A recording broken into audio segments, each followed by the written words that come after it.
là, on va faire la base de la pâte de la pizza. On commence, c'est très important, c'est par moudre le lin. On va ajouter les autres éléments.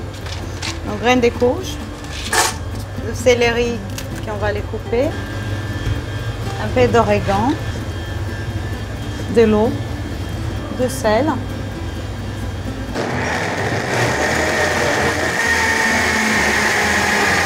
Là, on la mixe bien.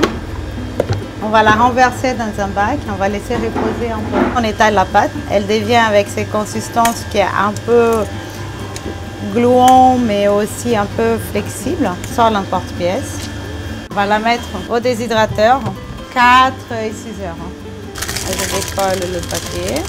La sauce tomate, comme toutes les pizzas, il y a une sauce tomate. Mélange de tomates crues, tomates séchées, un peu de sirop d'agave, du sel, du poivre, de l'oignon caramélisé. C'est très fin. On coupe à la mandoline. Et après, on mélange avec un peu de sirop d'agave et vinaigre de cidre. Et on va mettre déshydraté toute une nuit. Après, on va utiliser un fromage végétal, comme un fromage crémeux, fait à base de noix de cajou et à levure maltée. On utilise les crocs maison. L'idée, c'est qu'il fasse un peu comme le fromage râpé. Après, on attaque avec nos champignons qui sont crus, mais marinés à l'huile d'olive, du thym, un peu d'ail, olive noire, un peu de tomate. Et là, on va ajouter un peu de roquette, un filet d'un bon huile d'olive et c'est prêt.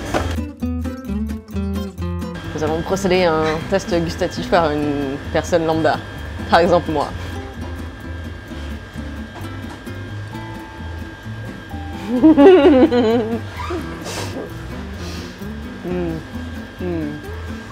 C'est super bon. C'est ouf.